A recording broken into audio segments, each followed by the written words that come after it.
अस्सलाम वालेकुम जी। नमस्कार, सत श्री अकाल एंड गुड इवनिंग। मैं हूँ आरजू काज़मी और आप देख रहे हैं पॉइंट ऑफ व्यू। आज हम जी ज़रा बात करेंगे इंडिया और पाकिस्तान की। जो आप जानते ही हैं कि हमारे शो का खास फॉर्मेट है कि हम दोनों देशों के बारे में बात करते हैं और हम दोनों कंट्रीज की कोशिश करते हैं कि टर्म्स अच्छी हो जाएं, अच्छे हो जाएं टर्म्स, और हम कुछ ऐसी बात कर सकें कि जो ये टेंशन है उसको हम कम से कम कर सकें। खासतौर पर जो कॉमन सिटीजन भी हमारे यहाँ रहता है, जो आम आदमी भारत में रहता है, उसके लिए हम कुछ सोचें। तो आज हम हमें जिन गेस्ट ने ज्वाइन किया है, हमें जिन इंडिया से हमें ज्वाइन किया है राजीव सचैन साहब ने, जो कि सीनियर जर्नलिस्ट है इंडिया से। बहुत शुक्रिया sir, thank you so much कि आपने हमें टाइम दिया। और जी पाकिस्तान से चौधरी साहब हमारे साथ हैं, जो कि जो आजकल हमारी रूलिंग पार्टी है पीटीआई, उसके भी मेंबर हैं। बहुत शुक्रिया सर कि आप भी आए। तो आज हम थोड़ा सा ये बात करना चाह रहे थे राजीव सर कि आपकी गवर्नमेंट जो है वो आम और हमारी गवर्नमेंट दोनों, हम बाद में बात करेंगे चौधरी साहब से भी कि आम आदमी के लिए क्या करेंगे। इसलिए कि हमने ये देखा है कि दोनों गवर्नमेंट्स वोट लेके तो आई हैं कि जी जो हमारी पब्लिक है उसको अच्छी लाइफ देंगी, जो हमारी पब्लिक है उसके जॉब्स होंगी, एजुकेशन होगी, हेल्थ होगी।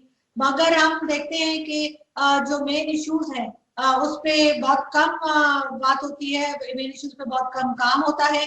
और जैसे ही कुछ पूछना शुरू करे, कोई मीडिया पूछे, अपोजिशन पूछे, कोई बात करे, तो फौरन ही बात ये हो जाती है कि जी एलओसी पे बहुत टेंशन है, पाकिस्तान ने ये कर दिया, हम पाकिस्तान कहते हैं इंडिया ने वो कर दिया। तो आपको क्या लगता है कि वाकई में पाकिस्तान और इंडिया उधर कुछ करते हैं, या ये कि सिर्फ अटेंशन डाइवर्ट करने की एक तरीका है ये? देखिए, ऐसा है कि सरकारें अपने स्तर पर अपनी कोशिश भर काफी कुछ करने की कोशिश करती हैं। कई बार कोशिशों में कमी रह जाती है। इस वजह से सरकारों की भूमिका पर, उनके रवैये पर सवाल उठते हैं। कई बार जो सरकारें काम करती हैं उनका तरीका नहीं ठीक होता है, तो उनमें देरी होती है, इस वजह से भी सवाल उठते हैं। और जहां तक बॉर्डर पर टेंशन का सवाल है, तो देखिए, जब टेंशन होता है तब उसका जिक्र किया जाता है। हम उस टेंशन की, संघर्ष विराम के उल्लंघन की, गोलीबारी की, घुसपैठ जैसी घटनाओं की अनदेखी भी नहीं कर सकते।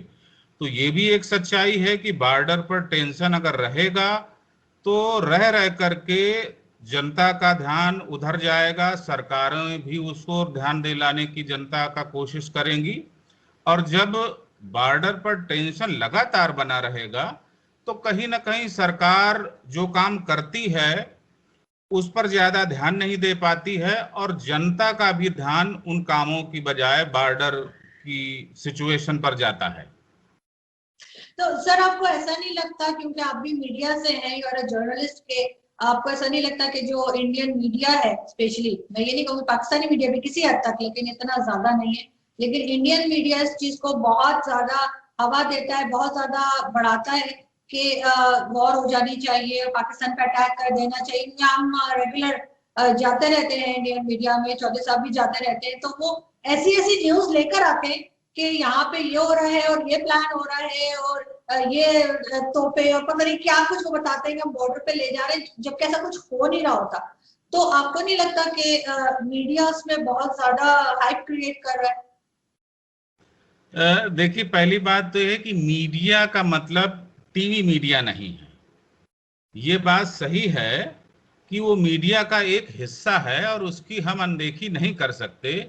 लेकिन television channel, news television channel ही मीडिया का प्रतिनिधित्व करते हैं, उनका रिप्रेजेंटेशन करते हैं, ये कहना सही नहीं होगा। वह एक प्रभावी माध्यम तो हैं टीवी चैनल, लेकिन मीडिया का वो पूरी तौर पर रिप्रेजेंट नहीं करते हैं।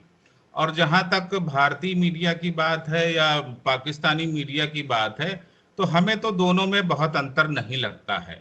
दोनों एक तरह की बातें करते हैं, माहौल को गरमाने की कोशिश करते हैं, और आरोप प्रत्यारोप करते हैं, तू तू मैं होती है। और ये तू तू मैं इतनी ज्यादा बढ़ गई है कि कम से कम टेलीविजन चैनलों के जरिए कम से कम ज्यादातर, शायद 1-2% हैं जो कुछ कायदे से संवाद करते हैं, डिबेट करते हैं, डिस्कशन करते हैं, वरना तू तू मैं ही होती है। और हम तो सजेस्ट करेंगे आप जैसे लोगों को कि इस तू तू मैं मैच में पढ़ने से बचें। इससे कुछ नहीं हासिल होता है, भले ही टीवी चैनलों को टीआरपी हासिल होती है। इस टीवी चैनलों को इसीलिए कम से कम भारत में बहुत सारे लोगों ने देखना बंद कर दिया है, उनको गंभीरता से लेना बंद कर दिया है, क्योंकि वहां पर जो डिबेट होती है उसमें कुछ चुनिंदा चेहरे होते हैं जो तू तू मैं के मैच में पड़ते हैं, और इस वजह से वहां पर की जाने वाली बातें सही तस्वीर नहीं दिखाती हैं। जहां तक दूसरे मीडिया के जो माध्यम है, अखबार हैं, वो अभी भी गंभीर हैं, और वो उनमें हर तरह के जो ज्वलंत मसले होते हैं, करंट इश्यूज होते हैं, उन पर चर्चा होती है। सही, बिल्कुल। चौधरी साहब, आप एग्री करेंगे राजेश सर की बात से? और दूसरा ये कि वही बात मैं आपसे भी पूछूंगी कि इमरान खान साहब को लोगों ने वोट दिया था कि वो लोगों की जिंदगी आसान करेंगे, उन्होंने जॉब्स का वादा किया था, उन्होंने हेल्थ और एजुकेशन की बात की थी, लेकिन घरों की बात की थी, तो कहा था पता नहीं कितने करोड़ में घर बना दूंगा। लेकिन अब जब कोई ये बात करता है, तो जैसे मैंने कहा कि भारत में भी वो फॉरन ही वो बॉर्डर की बात होती है, तो यहाँ पे भी यही होता है कि जी एलओसी पे ये हो गया और वो कश्मीर कश्मीर कश्मीर करना शुरू कर देते हैं। बिस्मिल्लाहिर्रहमानिर्रहीम। आरजू, हकीकतन जो आपके पैनलिस्ट कह रहे हैं वो सही है कि मीडिया सनसीखेजी उजागर करता है और पैनिकिंग में ले जाता है वो अपने ऑडियंस को, और सच्चाई बहुत कम रह गई हुई है, और रेटिंग पे चला गया हुआ है सब कुछ कि किसकी रेटिंग कौन सा लफ्ज़ कह के बहुत बेहतर होगी। और हकीकतन जर्नलिज्म ये है कि ये आपके पास अल्लाह की एक अमानत होती है लोगों की खबर दूसरे लोगों तक पहुंचाने में। जर्नलिज्म का काम ये होना चाहिए कि सच्चाई लोगों के सामने लेके आए और लोग फैसला करें जी कि क्या सही है या क्या गलत है। मगर क्योंकि ये दुनिया कमर्शलाइज हो चुकी हुई है, जिसकी वजह से मीडिया की भी लाइनें कुछ ज़्यादातर लालच की सिमत चली गई हुई है। जहाँ बात तल्लक है कि इसमें कोई शक नहीं, हुकूमतें जो बनती हैं वो लोगों की बेहतरी और फलाह बहबूद के लिए बनती हैं, मगर बदकिस्मती से चूँकि ये दुनिया ग्लोबल विलेज बनने के चक्कर में कुछ सुपर पावर्स हैं या कुछ ऐसी डोमिनेटिंग पावर्स हैं जो लोगों को आपस से दूर रखने में अपना फ़ायदा समझती हैं, जो मुल्कों की लड़ाई और झगड़े में अपना फ़ायदा समझती हैं। वो कुछ ऐसे ज़हन भी हैं दुनिया में जो वो समझते हैं कि दुनिया सारी के रिसोर्सेज तो शायद हमारे हैं और बाकी के बहुत से गरीब और इस तरह के लोग जो आए हुए हैं वो बोझ हैं, जिसकी वजह से ये हथियार बेचने की प्लानिंग में लोगों को या मुल्कों को एक दूसरे के खिलाफ भड़काया जाता है, लड़ाया जाता है। हकीकतन इसमें कोई शक नहीं कि हिंदुस्तान और पाकिस्तान जो है अभी बने हुए 70 साल से जायद हो गए हुए हैं, और शुरू दिन से जब ब्रिटिश राज इस खिते से गया वो एक मसला इन दोनों के बीच में छोड़ गया जो कश्मीर है, और ये रियलिटी है। फर्ज करें हम उन्हें ब्लेम देते रहे वो हमें, मगर हकीकत से हम सब लोग परे हट गए। हकीकत क्या है कि जिस फार्मूले के तहत हिंदुस्तान और पाकिस्तान की पार्टीशन हुई थी वो मुस्लिम मेजॉरिटी जो इलाके थे उन्होंने पाकिस्तान बनना था, जिसमें कश्मीर भी था और भी बहुत से चीज़ें थी। मैं आपकी बात का जवाब यहाँ पे लेके जा रहा हूँ कि हमारे मुल्कों की तरक्कियाँ क्यों रुकी हुई हैं। तो उसमें पहले यहाँ से स्ट्रगल हुई, फिर उसके बाद यूनाइटेड नेशन की रेजोल्यूशंस आ गई, और फिर तब से लेकर ये नफरत बढ़ती गई। कोई भी लीडरशिप ना उस तरफ से ना इस तरफ से ऐसी आई जो ये मसला रिजोल्व करके इन दोनों देशों के जो लोग थे उनकी बेहतरी के लिए काम करते। चूँकि जिन लोगों ने ये मुल्क आज़ाद किया था इसमें कोई शक नहीं स्ट्रगल थी यहाँ की, उनके इससे आगे भी अज़ाइम थे कि ये कन्फ्लिक्ट रहे, जिंदा रहे, और ये प्रोस्पेरिटी जो इस खित्ते में वो वापस ना आ सके। अगर आप तारीख में चले जाएं तो जब ये ईस्ट इंडिया कंपनी हिंदुस्तान में आई थी तो उस वक्त हिंदुस्तान की जो जीडीपी थी वो 25% ऑफ द वर्ल्ड थी। सबसे ज्यादा दुनिया में कोई अमीर मुल्क था जो वो हिंदुस्तान था। और हिंदू मुसलमान सिख ये सारे बड़े हार्मनी के साथ रह रहे थे। आप देख लें कि उस निज़ाम ने पहले 150 साल जो ईस्ट इंडिया कंपनी का था वो नफरत पैदा की। नफरत इस लिहाज से पैदा की कि जो तालीम हासिल कर रहे थे उसमें उन्होंने मैसनरीज ले आए, उन्होंने अपनी जबान थोपी, फिर हम ही लोगों से अपनी फौजें बनाई। हमारी ज़मीन पे ये जो अफ्यून है ये ग्रो की, एक्सपोर्ट की, जो 1947 तक लीगल रही। और ये सारी चीज़ें वो दूर करते गए हिंदुस्तानियों में जब वो गए और एक नफरत का बीज बोकर गए और उन्होंने मेक श्योर किया ये कभी आइंदा आने वाले वक्त में इकट्ठे ना हो सके। ना ही वो साइड समझ सकी कि ये जो मसला कश्मीर का ये छोड़ के जा रहे हैं, अगर ये हम खुशलूबी से हल कर लें दोनों देश इतने तरक्की कर जाएंगे कि शायद हो सकता है कि किसी की लाठी या किसी की एड के सहारे की जरूरत ना रहती। और ये सब होने पे हम इस निज पे पहुंच आए हुए हैं कि आज दोनों न्यूक्लियर पावर्स हैं, उनके पास भी एटम बम है। हिंदुस्तान पाकिस्तान से 7 गुना बड़ा है। और आप देखें कि इस सारी लड़ाई में हिंदुस्तान का साइज चाइना से बड़ा है। अमेरिका के साइज का हिंदुस्तान साइज में है, आबादी के लिहाज से चाइना में है। मगर इस नफरत और इस लड़ाई में हिंदुस्तान कभी पाकिस्तान के मुकाबले से बाहर ना निकल सका। मीडिया उनका बनाता रहा जी कि नहीं हम सुपर पावर है, हम इस एशिया का एक टाइगर बनने जा रहे हैं। मगर ये सब हकीकतें यहाँ होगी जिस वक्त चाइना उभर के दुनिया के मुकाबले में आ गया। चाइना सुपर पावर बनने जा रहा है जो हिंदुस्तान के मुकाबले में था। मगर हिंदुस्तान और पाकिस्तान आपस में उलझ के लड़ाइयाँ कर के इस निज पे रहे जहाँ पे आज मैं और आपके पैनलिस्ट हैं जो मैं इनको एक दाद देता हूँ कि ये सच्चाई बोल रहे हैं। मैं आप जानती हैं कि मैं इंडियन चैनल्स के प्रोग्राम पे जाता हूँ, वो बिल्कुल ही उनकी एक अपनी क्रिएट की हुई दुनिया है। जैसे उनकी बॉलीवुड है, अगर वो कहेंगे चाइना चूहा बन गया है, चाइना को हमने डरा दिया है, चाइना को हमने भगा दिया है, वो क्या लड़ेगा हिंदुस्तान, ये हकीकत नहीं है। कोई भी हिंदुस्तान की लीडरशिप है जो इस तरफ नहीं लेके जा रही अपने लोगों की तर्जमानी कि वाकई जो हकीकत में जो क्राइसिस है, जो चीज़ें रिजोल्व होने वाली हैं वो गुफ्तगू से रिजोल्व करें और लोगों में अमन और भाईचारे को एक मौका दें और ये दोनों खिते आगे बढ़ें।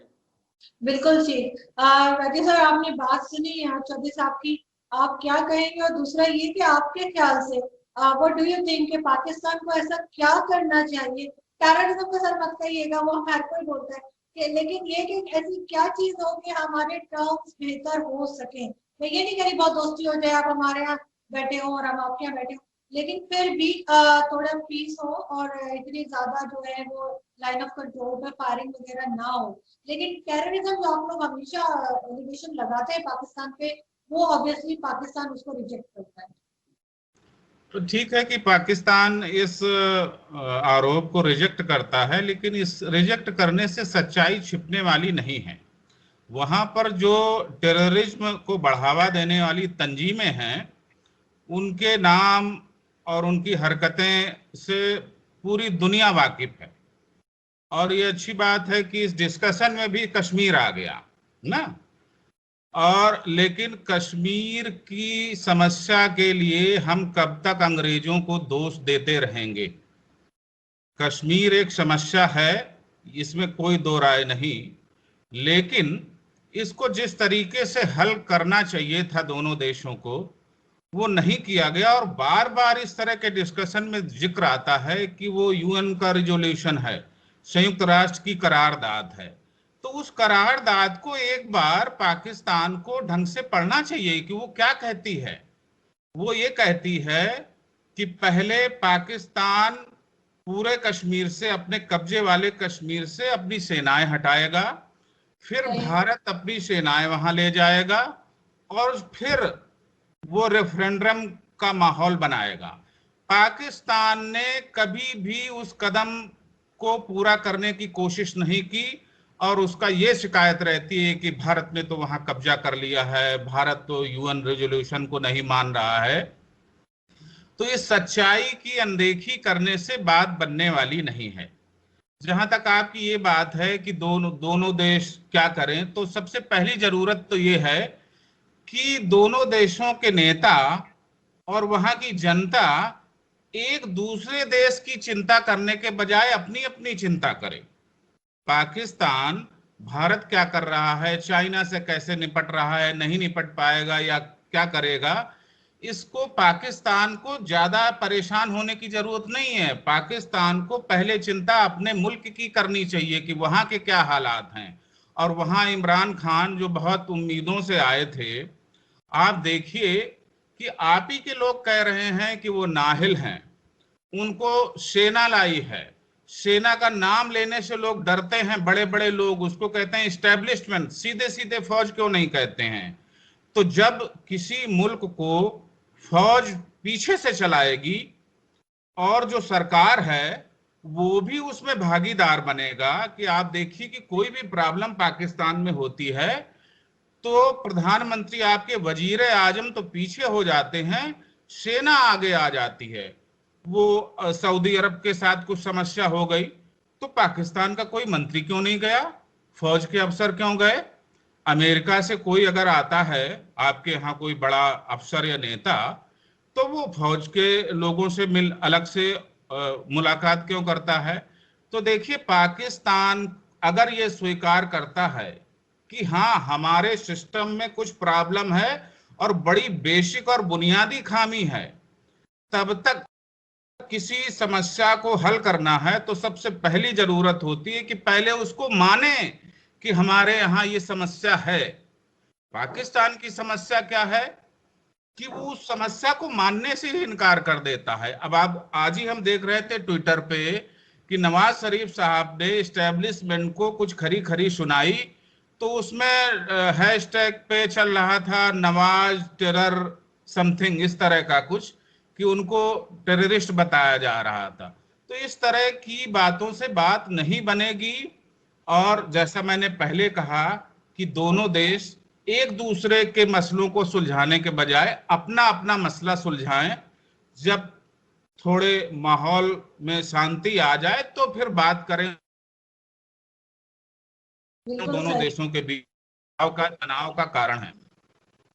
जी चौधरी साहब आप रिप्लाई करेंगे। कि मैं जो आप कह रहे हैं इमरान खान का, देखें अब मैं आपको एग्जांपल दे रहा हूं, आप जिस चीज को कह रहे हैं कि लीडरशिप क्या होती है। ये पिछले 6 महीने से ये कोविड-19 जो साइरस वायरस है ये आई हुई है। प्राइम मिनिस्टर इमरान खान ने जो फैसला किया, दुनिया ने उसकी मुखालफत की, हमारी अपोजिशन ने उसकी मुखालफत की, मगर वो अपने फैसले पर डटे रहे। आज पाकिस्तान का एग्जाम्पल दे रही है दुनिया, चाहे वो वर्ल्ड हेल्थ ऑर्गेनाइजेशन हो, चाहे वो WHO और चाहे वो कोई भी वेस्टर्न जरीदा हो, चाहे कोई भी वेस्टर्न फोरम हो, यूनाइटेड नेशन हो, इवन वो किस लिए दे रही है कि लीडरशिप की वजह से उन्होंने बहुत बेहतर हैंडल किया, कोप किया। वेयर एज आपके सामने हिंदुस्तान ने वहां पे भी एक निजाम था, सिस्टम था, मगर आज कोई बात ढकी छुपी नहीं रहती। 4 घंटे के लॉकडाउन में उन्होंने जितने हिंदुस्तानी खराब हुए वो भी एक एग्जाम्पल है। इसमें कोई शक नहीं है कि ये जो आप ब्लेम गेम कर रहे हैं ये बिल्कुल है, मैं इस चीज को मानता हूँ, मगर हकीकत नहीं जुटलाई जा सकती। आप कहते हैं फॉर एग्जांपल यही ले लें कि आप कह रहे हैं जी कि यूनाइटेड नेशन के रेजोल्यूशन के मुताबिक अमल होना चाहिए। आप ये भी मान रहे हैं कि वाकया कश्मीर एक डिस्प्यूटेड टेरिटरी है, वो रिजोल्व होनी चाहिए। वो डिस्प्यूटेड टेरिटरी होने से हिंदुस्तान का क्या नुकसान हुआ है, या पाकिस्तान इस रेस में एटम बम की में क्यों लगा, क्योंकि एक रेवलरी आ रही है। मैं कह रहा हूं कि अगर डिस्प्यूट थी वो डिस्प्यूट वक्त के साथ रिजोल्व कर लेनी चाहिए थी, नहीं हो सकी वाजपेयी साहब ने बहुत सीरियस, वो भी बीजेपी के थे, बहुत सीरियस कोशिश की, बहुत हद तक नजदीक चले गए। फिर जब बाद में मनमोहन सिंह आए तब भी ये मसला तकरीबन रिजोल्व की तरफ जा रहा था। मगर हुआ क्या कि जब ये नरेंद्र मोदी इनके पास पावर आई तो इन्होंने, आपके सामने ही है पिछले 7 साल की तारीख कि ये नफरत बढ़ते बढ़ते और कहां पे पहुंच गई। जब आप कहते हैं चाइना भी इसी खित्ते का एक मुल्क है, मैं क्यों उसको एग्जाम्पल दे रहा हूं कि जब रेवलरी में आते हैं तो पाकिस्तान का साइज हिंदुस्तान के मुकाबले में बहुत छोटा है, आबादी के लिहाज से, रकबे के लिहाज से, आर्मी के लिहाज से, हर लिहाज से हिंदुस्तान शुरू से लेकर चैलेंज करता रहा है चाइना को, चूंकि वो भी नेबर है, इसकी वजह से उसका जिक्र आता है। हुआ क्या कि चाइना आज इकोनॉमिक सुपर पावर बनने जा रहा है दुनिया का। मिलिटरली उसने वेस्ट को वेस्ट मीन अमेरिका के साथ वो पंगा लिया हुआ है, जिसमें आपको भी पता है कि लद्दाख किस लिए चाइना वहां पे आया, क्योंकि जो आर्टिकल 370-35 रिवोक किया गया। तो आप देख लें चाइना की स्टेटमेंट ये थी कि लीगल कवर कश्मीर से खत्म हो गया हुआ है और लद्दाख मेरा है, वो क्लेम कर रहा है। जैसे अगर ये मसला पहले रिजोल्व हुआ होता तो ये चीज ना होती। मैं इसलिए कह रहा हूं कि आज लद्दाख में चाइना बैठा हुआ है, वो क्लेम कर रहा है जो कश्मीर का हिस्सा था हिंदुस्तान, वो खोए जा रहा है। जब ये चैलेंजेस हैं, जब नफरत वहीं पे है, तो इसमें कोई शक नहीं जो जुल्म और जबर मकबूजा कश्मीर में वो आपकी आर्मी कर रही है वो दुनिया के सामने है। मेरे ब्लेम देने से कोई चीज ज्यादा नहीं होगी, ना बिगड़ेगी ना सुधरेगी। ये वो हकीकत है कि आप देख लें यूनाइटेड नेशन अब भी क्या कह रही है या दुनिया क्या कह रही है मकबूजा कश्मीर में। एमनेस्टी इंटरनेशनल ने 2 दिन पहले हिंदुस्तान से दफ्तर इसलिए बंद कर दिया गया कि यहाँ की हुकूमत है जो वो हमें इंडिपेंडेंटली काम नहीं करने दे रही और बाय फोर्स वो कुछ चीजें करवाना चाह रही है जो हम नहीं करना चाहते। मुझे नाम नहीं याद रहा जो उसके हेड थे, ये परसों की स्टेटमेंट है। मैं ये चीज मानता हूं कि जब तक इस हकीकत को हिंदुस्तान और पाकिस्तान दोनों इक्वली नहीं देखेंगे तो मसला रिजोल्व नहीं होने वाला।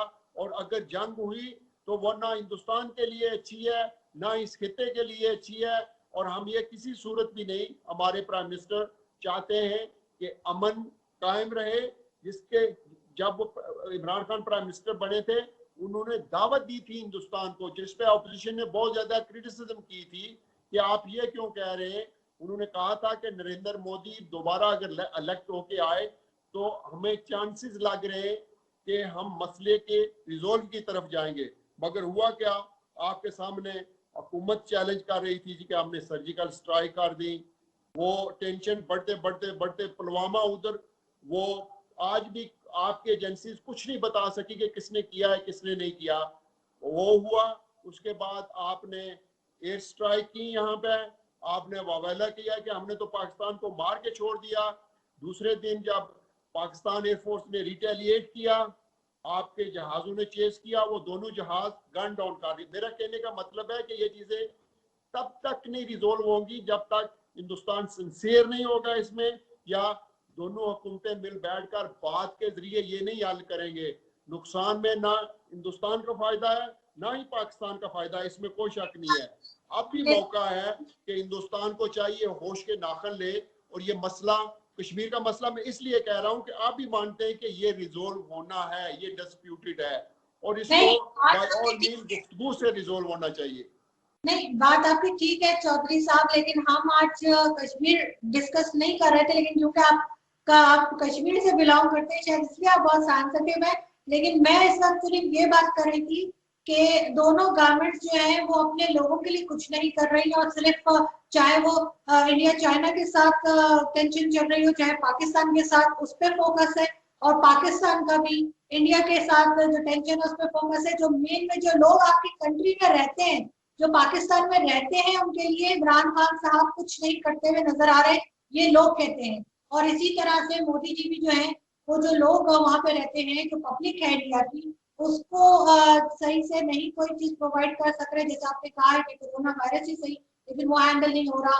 लोगों की जॉब्स, मैं बहुत से लोगों को जानती हूँ इंडिया में जिनके पास जॉब्स नहीं है आजकल, कोरोना के बाद से उनकी जॉब्स खत्म हुई है और वो अभी तक बैठ के वेट कर रहे हैं कि उनको कहीं जॉब मिल जाए। तो सर आपको लगता है राजीव सर के ये चीज जो है ये भी गवर्नमेंट को पैरेलल चलानी चाहिए साथ साथ, या बस एक ही तरफ हो जाते हैं कि नहीं बस बॉर्डर ही देखने हैं, अंदर जो लोग हैं उनको नहीं देखना?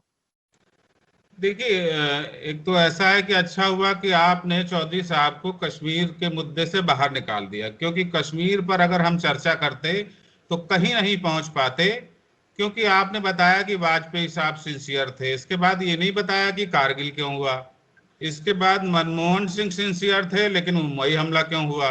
इसके बाद मोदी सिंसियर थे, वो खुद वहां लाहौर गए लेकिन फिर वो कई एक घटनाएं हुई ना। तो कश्मीर से आपने चौधरी साहब को बाहर निकाल दिया, अच्छा किया, क्योंकि कश्मीर पर इस तरह की केवल अपनी बात करते रहने से कहीं नहीं पहुंच पाएंगे हम। और जहां तक ये बात है कि ये ठीक है कि पाकिस्तान के बहुत सारे लोगों को मोदी पसंद नहीं है, भारत में भी बहुत लोगों को नहीं पसंद है, वो खुली आलोचना करते हैं, कई बार आलोचना जायज होती है। लेकिन ये कहना कि मोदी सरकार काम नहीं कर रही है जनता के लिए, तो देखिए आज ही हिमाचल प्रदेश में, जो कि लद्दाख से जुड़ा हुआ स्टेट है, वहां पर एक 9 किलोमीटर की टनल का उद्घाटन किया है, जो ऊंचाई पर दुनिया की सबसे लंबी टनल है और उससे बहुत सी दूरी कम हुई है और उससे जो है सीमाओं की सुरक्षा भी सुनिश्चित होगी। तो ये कहना कि आप अपनी सरकार के कामकाज के बारे में आप बेहतर बता सकती हैं, चौधरी साहब बेहतर बता सकते हैं। मोदी सरकार के कामकाज से बहुत लोग नाखुश हो सकते हैं, होंगे भी, लेकिन वो जनता के हित की चिंता नहीं कर रही है, काम नहीं कर रही है, ये बात सही नहीं होगी। काम वो कर रही है, ये बात हो सकती है कि वो काम जनता की उम्मीदों के हिसाब से ना हो। क्योंकि केवल एक जो आज जो अटल सुरंग का उद्घाटन हुआ है, केवल उसकी बात ही नहीं है। इसके पहले कई एक परियोजनाएं, बड़ी परियोजनाएं, बड़े प्रोजेक्ट भारत सरकार ने अलग अलग देश के अलग अलग हिस्सों में शुरू किए हैं। इसके बावजूद मैं ये भी मानता हूं कि जो भी काम सरकार ने किए हैं या कर रही है या कर चुकी है, उसके बावजूद जनता की उम्मीदें कुछ और की हैं, और बेहतरी की हैं। तो उस बेहतरी के लिए सरकार काम कर रही है, कई बार बेहतर तरीके से करती है, कई बार नहीं कर पाती है। लेकिन ये कहना कि वो जनता के कामों पर ध्यान नहीं दे रही है, ये ठीक नहीं होगा। पाकिस्तान की सरकार क्या कर रही है इसके बारे में पाकिस्तान के लोग, चौधरी साहब जैसे लोग, आप ज्यादा बेहतर बता सकते हैं। तो ये कोई कि सरकारें अपने लोगों की चिंता नहीं कर रही हैं, ये बात पूरी तौर पर सही नहीं होगी। चिंता कर रही हैं, ये है कि चिंता करते हुए वो जो जरूरी काम है वो हो सकता है कि उतने अच्छे से, उतनी प्रायोरिटी से ना हो पा रहे हों। तो ये बहुत जरूरी है कि डिस्कशन में हम एक कूची से किसी चीज को रंगने से बचें। और ये अच्छा हुआ कि आपने कश्मीर मुद्दे को इस चर्चा से बाहर कर दिया, क्योंकि उसमें हम कहीं नहीं पहुंच पाएंगे। और चाइना का नाम लेके भारत को डराने से भी कोई बात बनने वाली नहीं, क्योंकि भारत जो है अब किसी से डरने वाला नहीं है।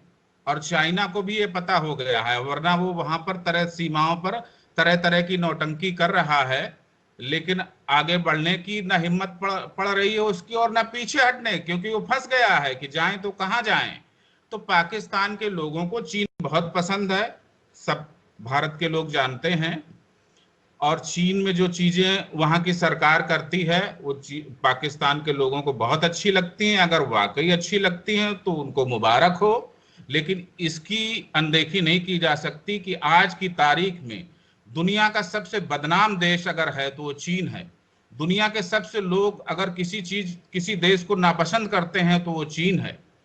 चीन अगर अगले नॉर्थ कोरिया के रूप में देखा जा रहा है तो उसके लिए वो खुद जिम्मेदार है। तो चीन की चर्चा भारत पाकिस्तान के उसमें हो, इसका कोई मतलब नहीं है, क्योंकि चीन से भारत अपनी तरीके से निपटेगा और पाकिस्तान अपनी तरह से दोस्ती करेगा और इस दोस्ती में ये भी बुला देगा कि वहां पर कोई उइघर मुसलमान भी रहते हैं, क्योंकि इमरान खान कहते हैं तो मैंने तो सुना नहीं, मैंने तो जाना नहीं, मुझे तो पता नहीं, उन लोगों से तो ऐसे बात नहीं करते हैं।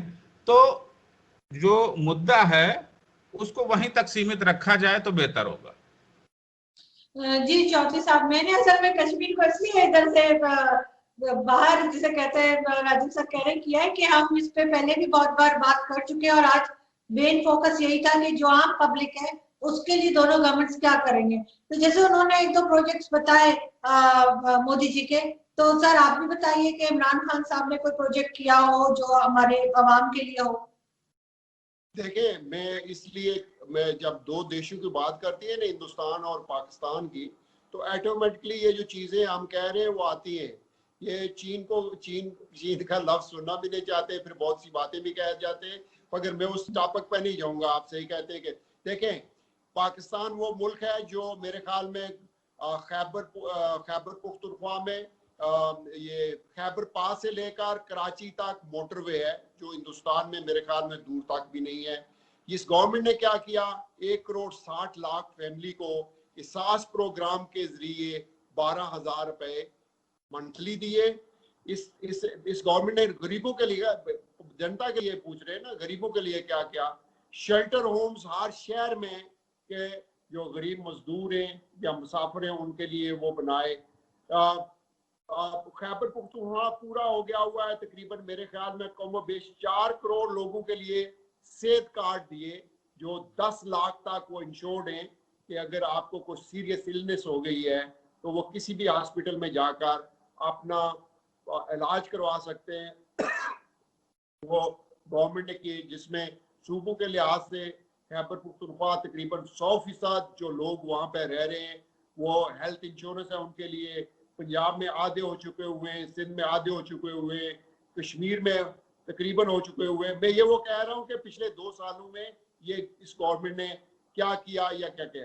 देखिए, मैं जब ये कहते हैं ना, भाई साहब कह रहे हैं जी के मसला आ जाता है, मसला तब आता है जब हम कहते हैं कि हिंदुस्तान के लोगों की तरक्की क्यों रुकी या पाकिस्तान के लोगों की तरक्की क्यों रुकी। और तरक्की रुकने की वजह मैं जब ये कह रहा हूँ, बता दें कि कश्मीर के अलावा और कोई चीज इन दोनों मुल्कों के दरमियान तो नहीं थी। मैं ये कह रहा था कि लीडरशिप को चाहिए था। आज 70 साल के बाद भी जब आप मान रहे हैं कि वाकई ये प्रॉब्लम है, और प्रॉब्लम जो होती है वो रिजोल्व होती है, वो सिंसियरिटी के साथ रिजोल्व होती है, वो एक दूसरे को ब्लेम करने से नहीं रिजोल्व होती है। मैं जब ये कह रहा हूँ, फर्ज करें आपने यूनाइटेड नेशन का जिक्र किया, अगर जब तक ये रिजोल्व नहीं होगी ये नफरत बढ़ी है, कम नहीं हुई।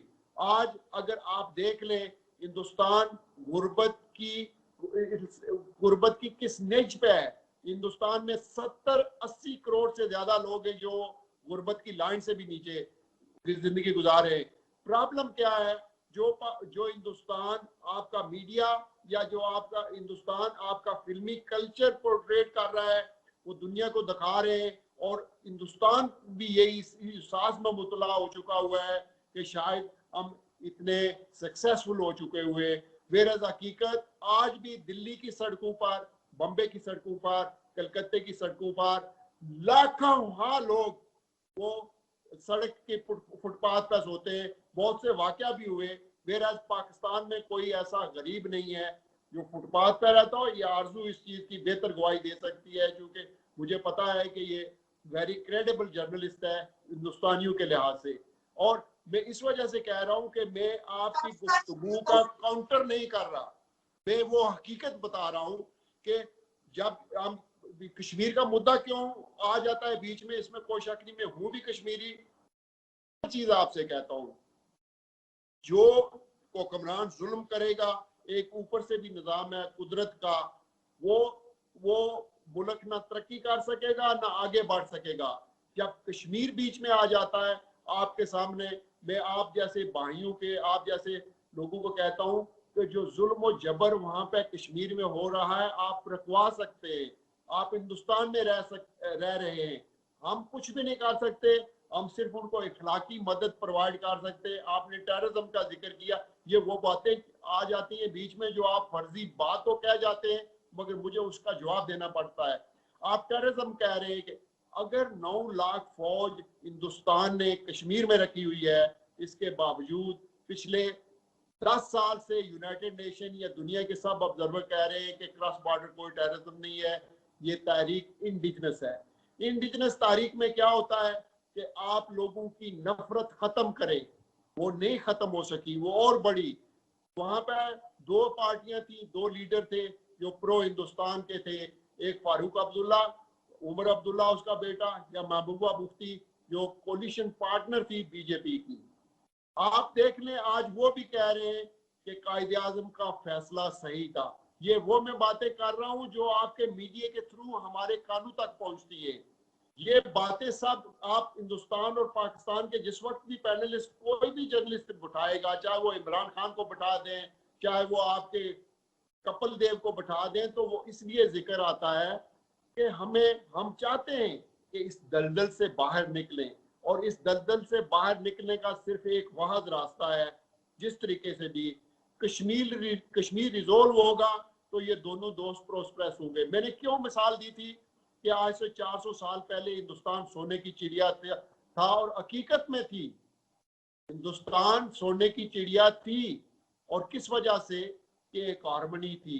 हिंदुस्तान एक एग्रीकल्चर मुल्क था, वो दुनिया को खाने के लिए फूड सप्लाई किया करता था। आपके सामने आप कह रहे हैं कि अंग्रेजों को ब्लेम दे रहे हैं, मैं कहता हूं ये हमारी नाअहली है कि वो चले भी गए, और आज फिर हम क्यों उन्हीं का जिक्र कर रहे हैं। पार्टीशन के वक्त जो कत्ल आम हुआ वो एक तारीख का हिस्सा है, जो नफरत बनाएगी वो आज एक तारीख का हिस्सा है। उसके बाद ना आपकी लीडरशिप ने कोई ऐसा रास्ता निकाला कि हम ये जो नफरतें खत्म करके, ये डिस्प्यूट रिजोल्व करके हम शोल्डर टू शोल्डर चलें और एक बार फिर दुनिया को ये साबित करें कि हम भी एक नेशन है। मगर I am very sorry to say आपका भी जो निज़ाम या सिस्टम है उसने वो नफरत और ज्यादा की। चाहे वो आपका ये जो लेटेस्ट नेशनलिटी एक्ट आया है, चाहे वो दलितों के खिलाफ जो आपकी नफरत है, आपकी हुकूमतों की नफरत है, आपके निज़ाम की नफरत है, चाहे वो क्रिश्चियनों के खिलाफ है, ये सारी की सारी चीजें किसी भी मुल्क को प्रोस्पेरस नहीं होने देंगे, वो पीछे धकेलेंगी। और आज चाहिए हिंदुस्तान को भी कि जहां पे आप, इसमें कोई शक नहीं है कि मुकाबला ये होना चाहिए कि आपके लोग कितने आज़ादी से कितने अच्छी जिंदगी गुजार रहे हैं और हमारे लोग कितनी अच्छी जिंदगी गुजार रहे हैं और हमारे लोगों की कितनी अच्छी इनकम है, हमारा मुल्क कितना डेवलप है, आपका मुल्क कितना डेवलप है। मगर बदकिस्मती से आप जहां से बात शुरू करेंगे वो वहीं पे आ जाएंगे जब पैनलिस्ट इन दोनों मुल्कों के होंगे। बिल्कुल ठीक। लास्ट कमेंट आपकी तरफ से राजीव सर। मैं ये कहना चाहता हूं कि कश्मीर पर सुई अटकी रही अगर पाकिस्तान की, तो पाकिस्तान तरक्की नहीं कर सकता। आप देखिए कि 1970 तक, 70 की दहाई तक कई मामलों में पाकिस्तान भारत से बेहतर स्थिति में था। 80 के बाद स्थिति थोड़ी बदली। 90 के बाद जब पाकिस्तान ने कश्मीर में टेररिज्म को गले लगा लिया, वहां पर जिहादी तंजीमें तैयार करनी शुरू कर दी, उनकी भेजनी शुरू कर दी, तो आज आप स्थिति देखिए कि पाकिस्तान कहां है इकोनॉमिक मामलों में और इंडिया कहां है।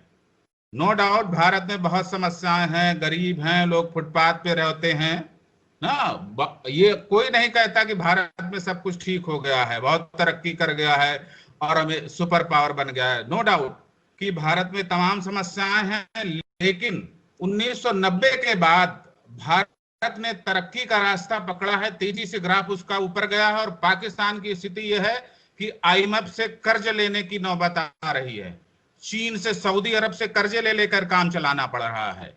तो कश्मीर का ये जो राग अलापना पाकिस्तान ने बंद नहीं किया और अपनी आवाम को उसके खुमार में नहीं नचाना बंद नहीं किया, तो उसकी और बदहाली होगी और बर्बादी होगी। आपने जिक्र किया कि कायदे आजम का फैसला बहुत ठीक था, जिन्ना साहब की बात कर रहे हैं। अगर आपको कायदे आजम का फैसला ठीक लग रहा है तो आपको मुबारक हो, लेकिन आप सोचिए कि आज 20 करोड़ मुसलमान पाकिस्तान में है, उस ज्यादा भारत में है, इतने ही लगभग बांग्लादेश में है। और पाकिस्तान में की जो अवाम है उसमें आप भारत के दलितों की चिंता कर रहे हैं, दूसरे लोगों की चिंता कर रहे हैं। भाई अगर जैसा मैंने पहले कहा कि आप अपनी अपनी चिंता करें तो ज्यादा अच्छा होगा। आप बताइए कि आपके यहाँ जो अल्पसंख्यक हैं, हिंदू, सिख, ईसाई, उनके साथ जानवरों से बदतर व्यवहार हो रहा है। केवल उनके साथ ही नहीं, उनके तो कोई आवाज भी नहीं सुनता है। उनके खिलाफ उनके खिलाफ जो अत्याचार हो रहे हैं उनके पक्ष में कोई आवाज लगाने वाला नहीं, उनकी कोई सुनवाई नहीं। न केवल पॉलिटिकल पार्टियां बल्कि सरकारें, यहां तक कि अदालतें भी वो 14-14, 12-12 साल की बच्चियों को कह देते हैं कि नहीं, जिन्होंने तुम्हारा किडनैप किया है उन्हीं के साथ जाओ। तो कायदे आजम ने तो तबाही ला दी पूरे खित्ते में। उन्होंने मुसलमान जो एक बड़ी ताकत बनता है हिंदुस्तान में, उसको 3 टुकड़ों में बांट दिया। और पाकिस्तान में मुसलमानों की क्या हालत है कि पहले कादियानी को जो है उनको काफिर करार दिया, अब शिया काफिर होने वाले हैं। कुछ दिनों बाद आप देखिएगा कि सुन्नी और बरेलवी और अहले हदीस वाले एक दूसरे को काफिर करार देंगे। और फिर भी आपको लगता है कि कायदे आजम ने बहुत ठीक किया, तो आपको मुबारक हो। एक बात और आपने कही कि कश्मीर में 9 लाख फौज है, कुल 12-13 लाख फौज, 9 लाख हम लोग कश्मीर में लगा देंगे। लेकिन चूंकि आपको ये अच्छा लगता है कि भारत ने वहां सब पूरी फौज लगा दी है, तो आप माने रहिए, आप ये भी कह दीजिए कि भारत की पूरी फौज जो है कश्मीर में है। आपको अगर ये अच्छा लगता है तो आप मान लीजिए और अपने लोगों को भी बताइए। आप कहते हैं कि कश्मीर के लोगों को बहुत जुल्म हो रहा है। भाई जुल्म की बात तो वो करे जो बलूचिस्तान के लोगों को ढंग से रखना सीख सके। जुल्म की बात तो वो करे जो पश्तूनों के साथ ढंग से व्यवहार करे, ढंग से बर्ताव करे। तो जैसा मैंने पहले कहा, फिर कहूंगा कि आप भारत की चिंता करना छोड़ दें, अपने मुल्क की चिंता करिए, जहां सरकार जो है कोई और चला रहा है और एक के बाद एक तबके फिरके काफिर करार दिए जा रहे हैं। तो ये इस तरह का डिस्कशन आरजू जी का हमने बहुत देखा है, जिसमें लोग भारत और पाकिस्तान के बारे में एक दूसरे से शिकायत करते हैं और बताते हैं कि आपके यहाँ ये है, आपके यहाँ वो है। भाई आपको लगता है कि कश्मीर में बहुत जुल्म हो रहा है, वहां के लोग कितने खुश हैं गिलगित बाल्टिस्तान में। और जो आपके कब्जे वाला कश्मीर है, आप तो बड़े शौक से बोलते हैं मकबूजा कश्मीर, वो उस पे क्या आपका है? वो कश्मीर किस हिसाब से आपका है? तो इस तरह की बातों से हम कहीं नहीं पहुंच पाएंगे। आप अपने लोगों की चिंता कीजिए, अपने मुल्क की चिंता कीजिए, फिर आप ये सवाल कर सकते हैं कि वहां तो बहुत जुल्म हो रहा, वहां ये खराबी है, गरीबी है और नरेंद्र मोदी ने नफरत फैला दी है। भाई आपकी जो है, जो आईएसआई है और जो आपकी सेना है, वो कितनी जिहादी तंजीमों को पाल रही है। जिन लोगों ने पेशावर हमले को अंजाम दिया उनको पालती पोसती है। आप लोग असल में सच नहीं सुनना चाहते, और जब तक सच सुनने से इनकार करेंगे तब तक किसी को उपदेश देने का कोई अधिकार नहीं है, कोई उसकी वैल्यू नहीं है, कोई नहीं सुनेगा। इस तरह के डिस्कशन से किसी नतीजे पर नहीं पहुंचेंगे ना। और आरजू जी का भी ये जो कहती हैं कि भारत पाकिस्तान के बीच के लोगों में बातचीत हो, डिबेट हो, उसका कोई फायदा नहीं होगा। आप अपने लोगों की चिंता कीजिए, उनके बारे में सोचिए और भारत की चिंता करना छोड़ दीजिए। कृपा करके, दया करके भारत के लोगों की चिंता करने छोड़ दीजिए। जो कश्मीर के लोग हैं वो भारत के ही हैं, भारत में ही रहना चाहते हैं। वरना कश्मीर से, जो आपके हिस्से का कश्मीर है, वहां के धरना प्रदर्शन नहीं हो रहे होते कि हमको यहां से मुक्त करो। आपके वहां के कभी रिप्रेजेंटेटिव गए थे जिनेवा, जिन्होंने कहा कि हमें हिंदुस्तान में मिला लीजिए। इसलिए मैं फिर कहता हूं कि कश्मीर से पर जो आप लोगों की सुई अटक गई है और उसके चक्कर में पूरा वतन गुमराह है। और गुमराह इसलिए कि सेना को इसमें मजा आता है, उसको मलाई खाने को मिलती है। आप तो हर चीज में फौज को आगे कर देते हैं। तो जब फौज मुल्क चलाएगा और पूरी आवाम को एक ऐसे मसले पे गुमराह रखा जाएगा जो वस्तुतः उसका कोई लेना देना नहीं। कितने आपके लोग हैं जो कश्मीरी जबान बोलना जानते हैं? मुश्किल से 2-4 लोग होंगे तो बड़ी बात होगी। तो कृपा करके इस तरह के डिस्कशन से बचें और कश्मीर पर जो आप लोगों की सुई अटकी है उसको जरा कहीं हटा करके बलूचिस्तान में ले जाएं, पश्तून के बीच ले जाएं तो ज्यादा अच्छा होगा। चौधरी साहब लास्ट कमेंट आपकी तरफ से, लेकिन प्लीज आरजू में छोटी से देखें, इन्होंने ना 1980 से शुरू किया। पाकिस्तान ने कोई एडवाइस नहीं किया था इंदिरा गांधी को कि तुम अपनी फौज की चढ़ाई दरबार साहब पे कर दो और सिखों का कत्लेआम करो। उन्होंने इनका नाटका बंद किया। कश्मीर का मैं जो कह रहा हूँ ना, कायदे आजम को किसने कहा कि कायदे आजम की लीडरशिप सही थी, उसका फैसले सही थे?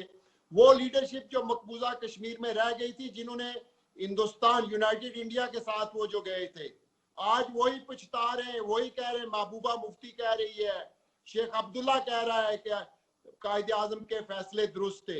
ये भाई साहब कह रहे हैं, वही इनका वही हिसाब है कि मुंह पे राम राम और बगल में छुरी। इनके अंदर जो हिंदुत्व है ना, वो अब सामने आना शुरू हो गई है। मेरी बात सुने, 30 करोड़ मुसलमान हैं हिंदुस्तान में, जिनकी आप लोग आज लिंचिंग कर रहे हैं। वो जीनत बाग पर जो आप लोगों ने असर किया है, वो दुनिया देख रही है, और इसमें कोई शक नहीं है कि वो मुसलमान आज पछता रहे हैं कि हम क्यों पीछे रहे। और एक मैं ये दावे के साथ कहता हूं कि उस हिंदुस्तान में एक और पाकिस्तान बनेगा, और उसका वक्त बहुत नजदीक आने वाला है। और मैं ये भी तुम्हें कह रहा हूं कि कश्मीर हमारा है, मैं कश्मीर का बेटा हूं, और अगर ना लिया तो तुम कहना कि ये मर्दों की बात नहीं है। जहां तक रहेगी आर्मी के, तुम्हारी वो आर्मी है जो दिन रात दाल का एक ठूठा लेकर न दुनिया को दिखाती है कि मेरे पैसे मेरे अफसर ले जाते हैं, मेरी बीवियां मेरे अफसर ले जाते हैं। वो कहती है कि मैं भूख से मर रहा हूं और मुझसे ड्यूटी करवा रहे हैं। यहाँ की फौज, आपके फौजी कह रहे हैं, और 1100 वीडियो ऐसे मुझे कर्व है अपनी फौज पे, मैं हकीकत से कहता हूँ। और ये फौज पाकिस्तान की फौज है जिसने जो दुनिया का मुकाबला कर सकती है। आप चाइना को कह रहे हैं, हम चाइना का किसी को डर नहीं दिखाते।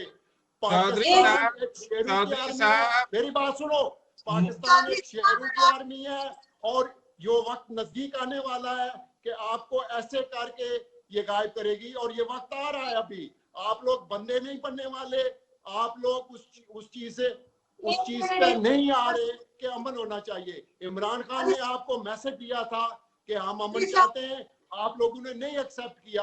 अब तैयार हो जाएं। पहले तो आधा हिंदुस्तान तो अभी इंडिया बगैर हिंदुस्तान है जो वो चाइना बगैर किसी मुकाबले के ले गया। आप किसकी बात कर रहे हो? तुम्हारा एक सेकंड देंगे। बिल्कुल मैंने यहाँ पे आराम से डिबेट करने के लिए आप लोगों को बुलाया था। बिल्कुल आप लोगों ने एक दूसरे से इस तरीके से बात नहीं करनी है। मैं यहाँ पे बिल्कुल अभी शो क्लोज करने लगी, क्योंकि टाइम बिल्कुल खत्म हो गया। लेकिन ना बिल्कुल आराम से बात करनी देखिए काजू जी, जो मेरी फौज को कुछ कहेगा मैं नहीं बर्दाश्त करूंगा। मैं कह रहा हूँ कि उनको चाहिए था। मैं बड़ी प्रिंसिपल गुफ्तगू कर रहा था, ये वो ताने मीने पे आ गए। मैं उनको एहसास दिला रहा था कि ये वजह है जिसकी वजह से ये मुल्क तरक्की नहीं कर रहे, मगर वो सीधे आ गए। मैं कह रहा हूं कि मुझे अपनी फौज का फख्र है, और मुझे अपनी फौज के साथ अगर लड़ना पड़ गया तो कश्मीर के लिए लड़ूंगा। आप बिल्कुल लड़िए। फौज से ना लड़ पाए तो आप किसी जिहादी तंजीम में शामिल हो जाइए, जो आपका मन करे वो करिए। मैं एक बार फिर कहूंगा कि ये मुगालता पालना छोड़ दें कि भारत का ये कर देंगे और कश्मीर ले लेंगे। मैं जो है इस डिबेट में नहीं पढ़ता। आप हिंदुस्तान आधा अरुणाचल प्रदेश कह रहे हैं वो चाइना ने ले लिया है। नहीं होता हूं, जो इस तरह की बातें होती हैं उसमें कतई मेरा इंटरेस्ट नहीं है। आपको जो अच्छा लगे आप वो करिए। कश्मीर आप ले सकें तो ले लीजिए। आपको देखिए चौधरी साहब, मुगालते का कोई इलाज नहीं है, और वो इलाज मैं भी नहीं कर सकता। नहीं, आप बहुत शुक्रिया मैं करूंगी आप दोनों का कि आप दोनों आए, और बिल्कुल मैंने इस तरह की तू मैं वाली डिबेट ना कभी की है, ना मुझे आदत है। मैं चाह रही थी कि आप लोग आराम से बात करें, लेकिन नहीं आओ। बहुत शुक्रिया आप दोनों का कि आप लोग तशरीफ लाए। बहुत शुक्रिया Rajiv sir, thank you so much. नमस्कार। Thank you so much Chaudhary साहब, थैंक यू।